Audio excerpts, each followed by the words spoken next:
Happy New Year. I'm Nancy Toff, president of the New York Flute Club, and I'm very pleased to welcome you to the first entry in our solo series for the winter season of 2021. Our guest today is Emily Beynon, the principal flutist of the Concertgebouw Orchestra in Amsterdam. We are taking advantage of our digital capabilities to have Emily play for us, something we've been trying to do for many years. So we are delighted to hear from her about the Dutch composer, musicologist, and important figure in the post-war Dutch musical scene, Marius Flothuis. We all know his cadenzas for the Mozart Concerti, but today we will learn much more about his contributions to all facets of music, including two unaccompanied works for the flute. Thank you for joining us.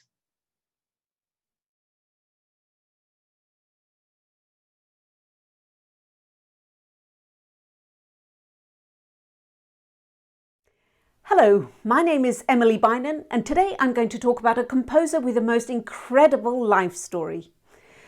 His flute sonata was written in his head whilst he was being held in a prison cell, and his flute concerto was written while he was being held in the Sachsenhauser prison camp, and it was almost stolen from him during the death march in April 1945. He told the thief that he could keep the food that was in the bag, but begged him to return the manuscript. That he managed to compose at all during those most harrowing times is in itself quite miraculous, but that his music remained so extraordinarily hopeful, not to say cheerful, almost defies belief. Marius Flothuis.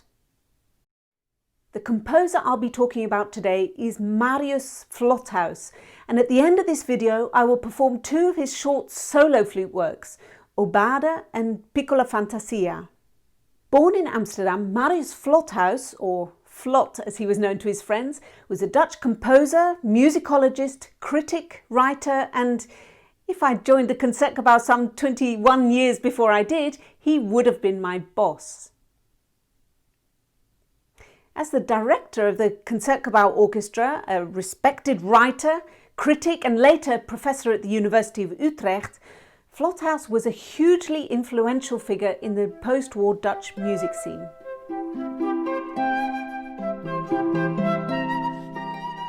I first came into contact with Flothuis via his cadenzas for the Mozart G Major Concerto way back in 1985, which my teacher had recommended. Although I now play my own cadenzas for both flute concertos, mostly because it's expected of me, I still play his wonderful cadenzas for the flute and harp concerto. Because Flothuis was, after all, a world-renowned Mozart expert. He wrote his first book on Mozart in 1940, and the following year his reconstruction of Süssmayer's completion of Mozart's Requiem was performed on the occasion of the 150th anniversary of Mozart's death. Much later, the subject of his 1969 doctoral thesis was Mozart's arrangements, both of his own works and those by other composers. And from 1980 until 1994, he was chairman of the Central Institute for Mozart Research in Salzburg.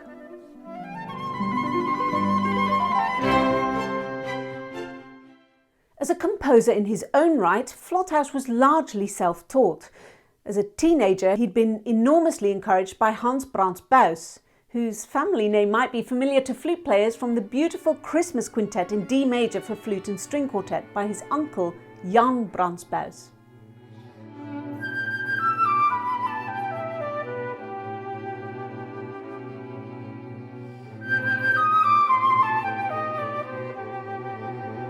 Although Brahms Buys taught him music theory and piano, he nurtured Flothuis's musical talents in a broader sense too, encouraging him as an arranger, composer and even conductor. His breakthrough as a composer came at the age of just 24 when, in May 1939, his Vier Liederen, 4 songs, for soprano and orchestra were premiered by the Concertgebouw Orchestra, conducted by Eduard van Beynon. His early musical style was influenced by the likes of Hindemith and Mio, Broadly speaking, we could classify his music as neoclassical, but he's also known to have experimented with 12-tone serial composition techniques. Although later in his life he moved towards writing in a freer idiom, such as we see in Debussy, Flothuis always felt drawn to the French spirit. He once said of himself, "I'm actually a terrible traditionalist." He wrote many solo and chamber works for flute, and his lyrical lines, with transparent, often sparse textures, were beautifully described by the great Dutch conductor Bernard Haitink as being without a single superfluous note.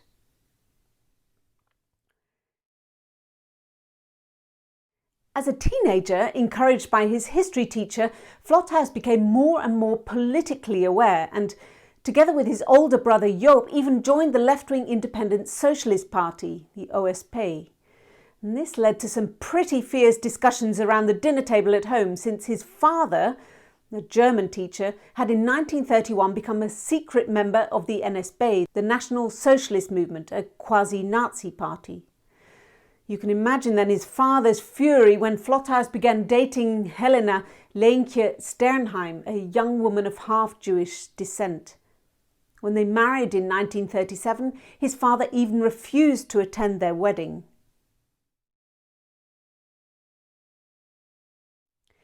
The first inkling that Flothuis had that the reach of Nazi claws would penetrate his musical life came in 1934. As a 20-year-old searching for the piano transcription of Kurt Weill's Threepenny Opera, he was told that it was no longer available and would not be reprinted. Being a prominent and popular Jewish composer, Weil was officially denounced for his populist views and sympathies, and he had become a target of the Nazi authorities. In 1937, Flothuis became assistant to the artistic director of the Concertgebouw, but once the Germans occupied the Netherlands in 1941, Flothuis's own career was in jeopardy too. In 1942, he refused to follow the anti-Semitic regulations of the occupying force and joined the Kulturkamer, the chamber of culture that issued the licenses artists had to have in order to be allowed to work in the occupied Netherlands. This meant he could no longer work for the Concertgebouw. Flothuis had already been active in the resistance. In addition to distributing pamphlets and hiding Jews in their house, he and Leentje had also hosted illegal concerts in their home to raise funds for the resistance. Flothuis was betrayed and, on a Saturday afternoon, the 18th of September 1943, was arrested at home, Stadhouderskade 141, along with 5 others. For the next 2 months, he was held in the Amstelveenseweg prison, where he composed the Sonata da Camera for flute and piano. As he himself said, "Without pencil, paper or instrument, it was all in my head."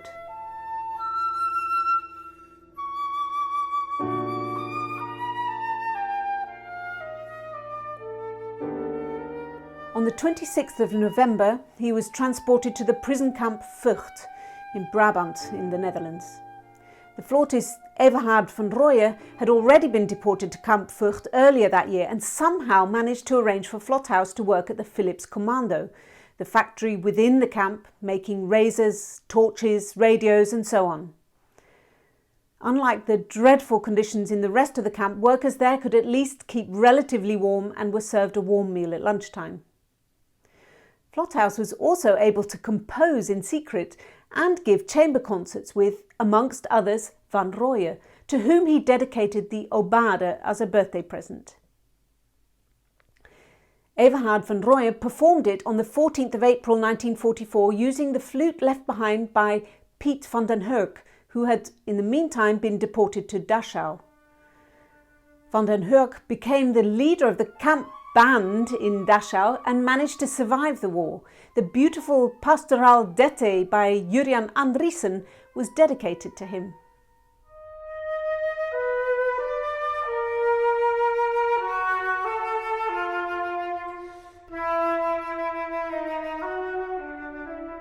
After the concert, in answer to Van Rooyen's performance of the Obade from the men's camp over the camp loudspeakers, Ave Maria was heard, sung by the so-called Nightingale of Vught, Nachtegaal van Vught.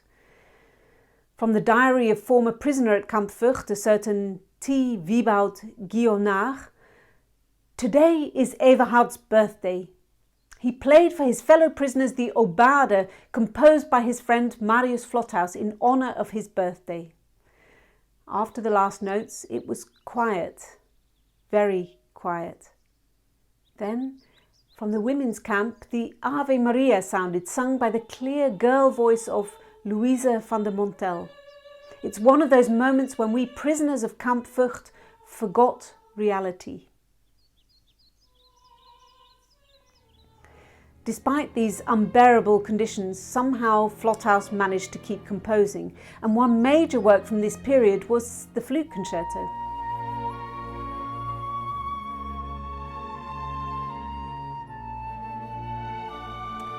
On Dolle Dinsdag, Mad Tuesday, the 5th of September 1944, the fake news reached the prison camp that Breda, not 50 kilometres from Vught, had been liberated by Allied forces. The camp officers, probably in panic, randomly picked out several hundred prisoners during the roll call and immediately executed them. The next day, Flothuis was deported to the concentration camp Sachsenhausen, north of Berlin. It is said that by mid-January 1945 there were more than 65,000 prisoners in the horrendous Sachsenhausen camp complex. On the night of the 20th of April 1945, with defeat clearly on the horizon, the camp's SS staff ordered 33,000 of the inmates on a forced march northwest. Most of the prisoners were physically exhausted and thousands didn't survive this death march. Those who collapsed en route were shot. It was during this horrific march that Flothuis's bag containing the manuscript of the Flute Concerto was stolen. Flothuis made it back to Amsterdam on the 29th of May 1945, only to hear that his mother had committed suicide the week before. Just over a week later, miraculously, he performed the premiere of a new work in the Concertgebouw. However, he was understandably in very poor health and suffered a severe bout of pleurisy, from which he recuperated in a care home in Doorn. The sheer physical resilience of this man is astonishing, and those who knew him said that despite the horrors that he endured during the war years, he remained quite unchanged. In later life, whenever a conflict arose, he would always choose calm, peaceful negotiations over aggression. What I find almost more amazing is that he knew who had betrayed him back in 1943, but never told anyone who it was. How he was physically able to compose whilst in the camps is of itself astonishing, but that his music during this extremely harrowing period remained so relatively cheerful comes from his belief that his music was, as he said, a counterbalance against all the horrors around him. This counterbalancing is precisely the hypothesis of my Project Paloma series. I see the flute as being perhaps a musical representation of innocence, simplicity and peace. And during the horrendous years of the Second World War, my supposition is that composers were consciously or subconsciously searching for a form of musical peace. Therefore, perhaps it's not such a coincidence that so many flute and piano masterpieces were written during this period. If you'd like to see some more information about the concerts and CD recordings I'm